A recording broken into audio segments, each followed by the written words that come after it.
Today I am going to be reading to you The Magic Boat by Demi, Henry Holt, and Co.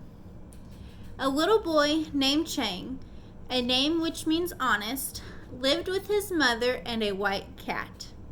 He spent each day cutting firewood for his mother. One day he saw an old man fall from a single log bridge into the river. Chang rushed to save the old man. The old man was impressed with Chang's courage and selflessness and gave him a small dragon boat. When the old man said, grow bigger, may you brave the wind and water," the boat turned into a large vessel. When he said, grow smaller, may you be a toy again," the boat became a toy again. The old man left Chang with the toy boat and told him that if he ever needed help, he was to call to the east. Grandfather! The old man disappeared. Soon the rain came. It rained for 10 days and 10 nights. The water began to rise. Chang brought his boat and, speaking the magic words, turned it into a mighty vessel that he, his mother, and cat boarded. As they sailed on the rising sea, they spied an ant, a bee, and a crane that were drowning.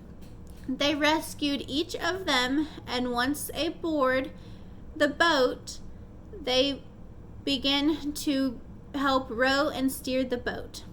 They spied a man struggling in the water and rescued him. His name was Ying, which means tricky. Once aboard the boat, he refused to help.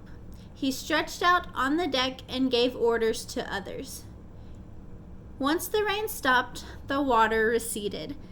Chang returned to his village and, saying the magic words, changed his boat into a toy. Ying saw this and wanted this magic boat. Chang set about rebuilding his house that had been destroyed in the flood.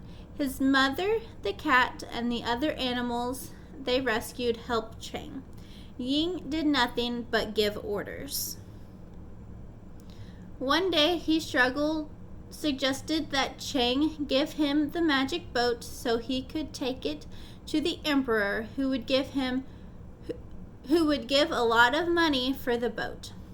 This money could be used to rebuild the house. Being a trusting person, Chang gave the magic boat to Ying. Time passed and Ying had not returned. Chang went in search of Ying and the boat. He searched for days. One day he heard a large procession coming and the announcement that the Prime Minister was approaching. The Prime Minister was none other than Ying.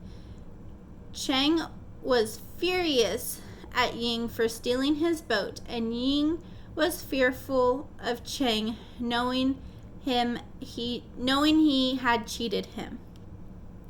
He had Chang arrested. Then when Chang did not return home, the animals went searching for him. They found him hungry, dirty, and bruised. They returned home with him and restored him to health. They decided to return to the emperor and tell them their story. But first, they had to find a way to enter the palace. Word was that the emperor's daughter was ill, and anyone who could cure her would be given one wish. Chang disguised himself as a doctor and went to the palace. Chang was taken before the emperor. Seated next to him was Ying, who recognized Chang and wanted him arrested. The emperor, anxious to find a cure for his daughter, decided to allow Chang the opportunity to cure her.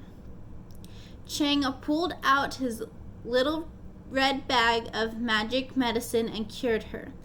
The emperor, very happy, and gave Chang one wish. His wish was for the return of his magic boat. The emperor was reluctant. Ying and the emperor decided to trick Chang. If Chang could select the princess from her 7 maids when they were all disguised, then he could have the boat. The princess and her maidens were brought before Chang. The queen bee buzzed around the head of the princess, so he made the right selection. The emperor again refused to give him the boat. The emperor told Chang that he had to prove to him that the boat was his. Chang remembered the words of the old man and called to the east, "Grandfather, grandfather!" The old man appeared riding a golden phoenix and told the emperor that he had given the boat to Chang. The emperor and Ying refused again. The animals began to chant, "Turn Ying into an old gray wolf and the emperor into a big wild pig." And the old man did.